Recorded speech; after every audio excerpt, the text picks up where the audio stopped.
Hello everyone, my name is Shivanshu Gupta and today we are going to discuss a new program called Ended to Number and Calculated GCD और LCM. Okay so ये जो हमारा programme है, ये हमारी CBSE Python programmes की जो class first year की लेक्चर सीरीज है उसी का नया प्रोग्राम है. ठीक है, उसके पहले हमने बहुत से प्रोग्राम डिस्कस किए हैं, अब ये प्रोग्राम है हमारा.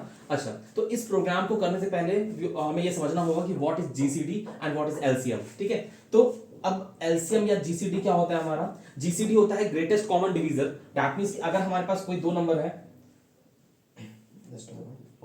ठीक है, जैसे अगर हमारे पास कोई दो नंबर है, लाइक एक नंबर हमारे पास है 2 और दूसरा नंबर हमारे पास 4. ठीक है, 2 and 4 we have two numbers. तो इसका जो जीसीडी होगा मींस ग्रेटेस्ट कॉमन डिवीजर, वो क्या होगा? वो 2 होगा. कैसे मिलेगा 2? तो हमने कहा क्या कि भाई दो नंबर जो हमारा है, ठीक है, greatest common divisor clearly mentioned है कि कॉमन डिवीजर जो होगा ग्रेटेस्ट वो होगा जीसीडी. दैट मींस कि आपने कहा कि आपके पास एक नंबर 2 है, 4 है, तो आप क्या करोगे? आई की वैल्यू को, ठीक है, अगर आपको पता है कि एचसीएफ मिनिमम से मिनिमम 1 हो सकता है, ठीक है, तो आई के 1 से शुरुआत करेंगे और कहां तक जाएंगे? इन दोनों में से जो छोटा नंबर है लाइक 2 यहां तक जाएंगे. ठीक है, अब 1 और 2, ठीक है, ये 1 से लगाकर 2 तक जाएंगे, जो भी इसमें से छोटा नंबर होगा. अब आई की जो वैल्यू है 1 से लेके 2 तक, ठीक है, इससे हम क्या करेंगे? इसको डिवाइड करना शुरू करेंगे, मतलब डिविजिबिलिटी चेक करेंगे. जैसे फॉर एग्जांपल आपका 2 है, 2 का मॉड 1 से करेंगे, ठीक है, क्या इक्वल 0 है, एंड साथ में क्या होगा? एंड क्या होना चाहिए? जो 4 है उसका मॉड भी 1 से इक्वल 0 है. हाँ बिल्कुल सही. दैट मींस क्या कि आई की वो वैल्यूज जिससे दोनों नंबर पूरी तरह से डिविजिबल होंगे, वही उसका क्या होगा? वही उसका फैक्टर होता है, या वही कह सकते हो उसका डिवीजर है. फाइन. तो आई की वो वैल्यूज जिससे क्या है दोनों नंबर पूरी तरह डिविजिबल हो. ठीक है, हमें आई की उन वैल्यूज की रिक्वायरमेंट है, और उन वैल्यूज में से भी जो भी सबसे हाईएस्ट होगी वैल्यू, ठीक है, ग्रेटेस्ट होगी, उसकी हमें डिमांड है. तो हमने कहा कि आई की ऐसी कौन सी वैल्यू हो सकती है जिससे ये दोनों ही नंबर क्या हो? आपके डिविजिबल हो. तो देखिए हमने क्या कहा, हमने कहा आई की जो वैल्यूज हैं जिससे दोनों ही नंबर डिविजिबल हो, तो इसका मतलब वो आई की वैल्यू इन दोनों में से जो नंबर छोटा है मैक्सिमम से मैक्सिमम वहीं तक हो सकती है. इस पॉइंट को आप पकड़ पा रहे हो नहीं पकड़ पा रहे हो? देखिए क्या कह रहे हैं कि 2 और 4 दो वैल्यूज हैं. ठीक है, अब आपको क्या करना है? आई की वो वैल्यू निकालनी है, दैट मींस कि a mod i equal to 0 and साथ में क्या हो? b का mod i equal 0. That means i की वो वैल्यू जिससे a और b दोनों का ही मॉड क्या होता है? 0 हो, मतलब दोनों ही नंबर डिविजिबल हो i की वैल्यू से, वही हमारा क्या होगा? कॉमन डिवीजर होगा. अब ग्रेटेस्ट निकालने के लिए क्या चाहिए? हमने कहा कि आई की कहां तक जा सकती है ऐसी वैल्यू. तो हमने कहा जो दो नंबर हैं उनमें से जो दो नंबर छोटा है, ठीक है, मैक्सिमम से मैक्सिमम आई की वैल्यू वहीं तक जा सकती है. क्यों? क्योंकि मान लो आई की वैल्यू तुम्हारी 3 चली गई, और 3 अगर लेते हो आप तो 3 से छोटा नंबर तो ऑब्वियस सी बात है, अगर जैसे ही जो नंबर इन दोनों में से छोटा है उससे बढ़कर अगर आई की वैल्यू लोगे तो दैट मींस कि वो नंबर उससे डिविजिबल ही नहीं हो पाएगा. तो इसीलिए हमने कहा कि आखिर कॉमन डिवीजर जो है, ठीक है, देखो ये तो हमें पता है कि आई जो है अगर ए को भी डिविजिबल करता है और बी से भी डिविजिबल होता है तो आई उसका कॉमन डिवीजर है. फाइन, ये क्लियर है. लेकिन आई मैक्सिमम से मैक्सिमम कहां तक कॉमन डिवीजर जा सकता है? तो वही मैं हम लोग बात करें, क्योंकि हमें तो लूपिंग के थ्रू करना होता है. तो आई की वैल्यू 1 से स्टार्ट कर दी. अब हमने कहा आई जो है कहां तक जाएगा? तो हमने कहा जो भी दो नंबर है ए और बी, उनमें जो छोटा नंबर है, ठीक है, आई जो है वहीं तक जाएगा. ठीक, तो ये हमें क्लियर हो गया कि जीसीडी कैसे निकलेगा कि आई की वो वैल्यू जिससे ए भी डिविजिबल हो, आई और बी भी डिविजिबल हो, साथ में ही आई की वो डिविजल वैल्यू क्या होगी? कॉमन डिवीजर होगी. अब हमें बस इतना निकालना है कि आई की ऐसी कौन सी ग्रेटेस्ट वैल्यू तक हमारा प्रोग्राम रुकता है जहां तक ए और बी दोनों डिविजिबल है. ठीक, तो ये हमें देखना है, और इसके लिए हमने कहा इन दोनों में से पहले स्मॉलेस्ट निकालेंगे, जो भी इन दोनों में से स्मॉल होगा आई की वैल्यू मैक्सिमम वहीं तक जा सकती है. ठीक, अच्छा, अब ये तो जीसीडी हो गया, ग्रेटेस्ट कॉमन डिवीजर. अब बात करते हैं क्या, व्हाट इज एलसीएम. तो हमें एलसीएम, वैसे तो एलसीएम के भी फॉर्मेट है हमारे, ठीक है, लेकिन एलसीएम हम क्या करेंगे? बहुत ही सिंपल मेथोडोलॉजी है हमारी एलसीएम की. हमारे पास एक फॉर्मूला होता है क्या कि जो आपका जीसीडी होता है, ठीक है, इसको अगर मल्टीप्लाई करते हैं इससे एलसीएम से, तो ये इक्वल होता है जो ए और बी है उनके प्रोडक्ट के. फाइन, तो ये एक फॉर्मूला होता है GCD multiplied by LCM is equal to A into B. ठीक है, मींस नंबर का प्रोडक्ट. तो इस फॉर्मूले के थ्रू हम क्या करेंगे? अगर मैं आपको जीसीडी कैलकुलेट हम लोग कर लेते हैं तो क्या होगा?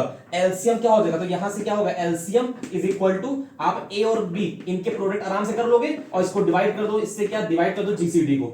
तो जीसीडी डिवाइड कर दो तो वी विल गेट एलसीएम. तो इस मेथोडोलॉजी से हम सिंपली क्या करेंगे? एलसीएम को फाइंड कर लेंगे. तो देखते हैं पहले जीसीडी कैसे कैलकुलेट होगा, देन इस with the help of this formula we will find LCM. Okay, देखते हैं जीसीडी कैसे फाइंड होगा। तो इसके लिए सबसे पहले हमें क्या करना होगा, if you want to calculate GCD, so first of all you have to enter two numbers, because they are saying that कि एंटर और compute the GCD and LCM of two integers ना। तो टू इंटीजर्स का मतलब हो गया कि we have to enter a is equal to what int with the help of input function.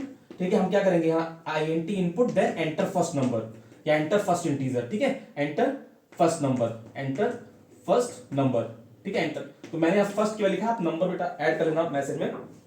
तो एंटर फर्स्ट नंबर हो गया, then with the help of B statement, then int inside a bracket input, इसके अंदर message क्या देंगे, enter second number, enter second number. ठीक है, ये डबल कोट्स क्लोज करके दो ब्रैकेट्स लगा देंगे। ठीक है, यहां पर स्पेस कम है तो आप वहां पर ऐड कर लेना, enter second, enter second number. ठीक है, दो ब्रैकेट लगा के क्लोज करेंगे, अगेन वो स्पेस नहीं आ रही है। ठीक है, तो आप दो ब्रैकेट लगा के बेटा यहां क्लोज कर दोगे तो ए आ गया, बी आ गया, हमारे पास दो नंबर्स आ गए। ठीक है, अब हमें क्या करना है, हमें इन दोनों में पहले स्मॉलेस्ट निकालना है। तो स्मॉलेस्ट के लिए क्या कंडीशन होगी, इफ अगर क्या होता है, अगर ए जो है, ठीक, अगर ए जो होता है क्या, लेस देन बी है। ठीक है, अगर ए लेस देन बी है तो स्मॉल एस वेरिएबल ले लिया तो एस इक्वल टू क्या होगा, ए आ जाएगा, फाइन। नहीं तो एल्स वाले पार्ट पे चले जाओ और एल्स वाले पार्ट पे क्या होगा, एस इक्वल टू क्या हो जाएगा, एस इक्वल टू एस ले लो या स्मॉल नाम का वेरिएबल ले लो। ठीक है, आपका तो एस इक्वल टू क्या होगा, बी आ जाएगा, फाइन। यहां से क्लियर हो गया। क्या कह रहे हैं, ए भी दो नंबर है हमारे पास, हमने कहा अगर ए जो है बी से छोटा है तो ए जो है स्मॉल में आ जाएगा, नहीं तो बी स्मॉल में आ जाएगा। Why we are using this statement? Because of कि हमने कहा कि ग्रेटेस्ट कॉमन डिवीजर निकालने के लिए आई की ऐसी वैल्यू चाहिए जिससे ए और बी दोनों डिविजिबल हो, लेकिन आई की वो वैल्यू क्या होनी चाहिए, मैक्सिमम होनी चाहिए। तो हमने कहा आई जो है 1 से स्टार्ट होगा, कहां तक जा सकता है वो, तो दोनों में से जो छोटा नंबर है आई की वैल्यू वहीं तक जा सकती है, क्योंकि उससे ऊपर अगर आई की वैल्यू जाती है तो जो छोटा नंबर है वो डिविजिबल नहीं हो पाएगा। ठीक है, तो इसलिए हमने दोनों में से पहले स्मॉलेस्ट निकाल लिया। ठीक, अब देखिए, तो इनिशियल फॉर्म में हमने क्या किया, आई इज इक्वल टू 1 ले लिया, फाइन।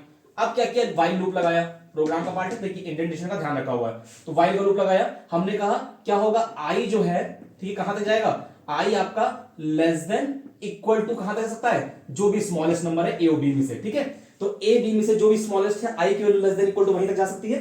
लूप के अंदर आ गए, क्या कह रहे हैं इफ अगर क्या होता है, अगर आई की कोई ऐसी वैल्यू है जिससे ए का मॉड आई से इक्वल टू 0 हो रहा है, fine. A and D and क्या हो रहा है, बी का मॉड आई से इक्वल टू 0। ठीक है, यहां स्पेस कम है, थोड़ा यहां से लिखते हैं इसको जिससे कि हमारा आ जाए। ठीक है, इफ क्या होता है, इफ ए का मॉड आई से इक्वल टू 0 हो रहा है।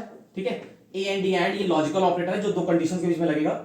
बी का मॉड आई से अगर इक्वल टू 0 हो रहा है, फाइन। ये ब्रैकेट क्लोज किया, आपने ये कोलन लगाया इफ वाला।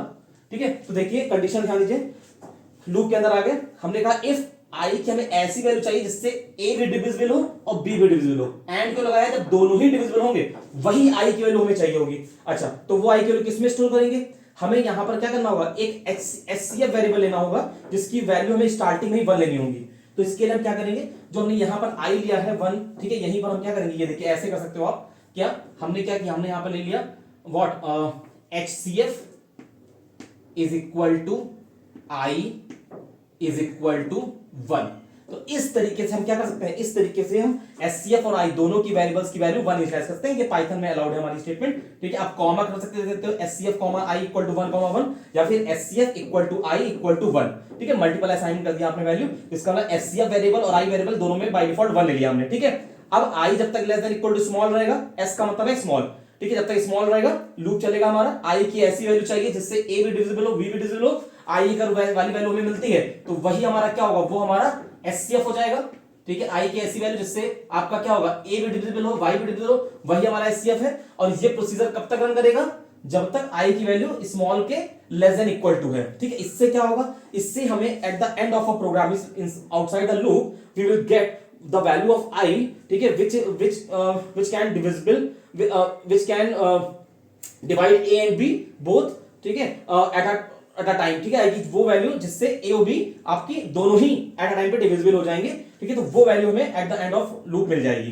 ठीक है, मैक्सिमम वैल्यू। ठीक है, अब लूप से जब बाहर आओगे तो आप क्या करोगे, with the help of print statement, with the help of print statement print, आप यहां मैसेज दोगे व्हाट, क्या मैसेज हो गया, एचसीएफ, ये एचसीएफ या फिर जीसीडी। ठीक है, आपने कहा GCD is greatest common divisor is क्या, जो भी एचसीएफ के अंदर आएगा हाईएस्ट कॉमन फैक्टर कह दो या जीसीडी कह दो। ठीक है, आप जीसीडी वेरिएबल भी ले सकते थे, तो जीसीडी जो भी एचसीएफ है हमारा वो डिस्प्ले हो जाएगा जो एचसीएफ वेरिएबल में। ठीक है, यहाँ पर हम जीसीडी वेरिएबल भी ले सकते थे बेटा। ठीक है, अब मैंने एचसीएफ ले लिया है, आप जीसीडी भी कर लो इसको, क्योंकि जीसीडी पूछा गया तो आप यहाँ पर कर दो जीसीडी। ठीक है, तो यहां पर आपने जीसीडी कर दिया, आप एचसीएफ भी लिख लो, तो उसमें रफ करने की जरूरत नहीं है कि आपको गलत हो गया। ठीक है, आप इसको जीसीडी कर लो या फिर एचसीएफ कर लो, नो प्रॉब्लम। तो यहां पर जीसीडी पूछा गया तो मैंने जीसीडी वेरिएबल ले लिया। ठीक है, तो यहां पर जीसीडी वेरिएबल में जो वैल्यू होगी डिस्प्ले हो जाएगी। तो यहां तक तो हमारा हो गया कि जीसीडी हमारा कैलकुलेट हो गया। Now how can we calculate what, जो नेक्स्ट थिंग है इसकी हमारी, क्या हमें एलसीएम कैलकुलेट करना है। अब यहां मेरे पास स्पेस नहीं है, सो दैट्स व्हाई आप जो भी कोड बनाओगे वो प्रिंट के बेटा इसी इंडेंटेशन में नीचे होगा। मैं इसको थोड़ा सा ऊपर कर दे रहा हूं, ठीक है, या फिर यहां पर भी साइड में भी कर सकता हूं। ठीक है, तो मैं इसको साइड में ही कर दे रहा हूं, नहीं साइड में ऊपर ही कर देते हैं बेटा, जिसमें चीजें आपको समझ में आ जाए। ये प्रिंट स्टेटमेंट के जस्ट नीचे इंडेंटेशन पे ही होगा। तो ठीक है, तो अब हमारा ये प्रिंट हो गया है। अब हम आगे देखते हैं कैसे क्या करेंगे। ठीक है, तो जीसीडी हमारा कैलकुलेट हो गया। अब हम देखते हैं क्या कि एलसीएम कैसे आएगा। तो इसी कोड में ही बेटा कंटिन्यू कर रहे हैं हम लोग। अब यहां पर क्या कह रहे हैं कि जो एलसीएम है कैसे आएगा, इसी इंडेंटेशन में देखिए, LCM is equal to formula क्या होता है कि ए एस्ट्रिक बी, मतलब ए और बी दो नंबर का प्रोडक्ट, इसको हम डिवाइड कर देंगे किससे, जो हमारा जीसीडी वेरिएबल में वैल्यू आई है जीसीडी, इससे हम इसको डिवाइड कर देंगे, तो इससे हमारा एलसीएम आ जाएगा। Then with the help of print statement we will display what LCM is, क्या करेंगे, जो एलसीएम वेरिएबल की वैल्यू है उसको हम डिस्प्ले कर देंगे। ठीक है, तो ये स्टेटमेंट्स इसके जस्ट नीचे होंगी हमारी, ये दोनों स्टेटमेंट इस प्रिंट के जस्ट नीचे होंगी। तो इस तरीके से हम क्या कर सकते हैं, आप दो इंटीजर्स को एंटर करा के उनका जीसीडी कैलकुलेट कर सकते हो, greatest common divisor and LCM least common multiple, ये दोनों ही चीजें हम क्या कर सकते हैं, कैलकुलेट कर सकते हैं। Okay, thank you.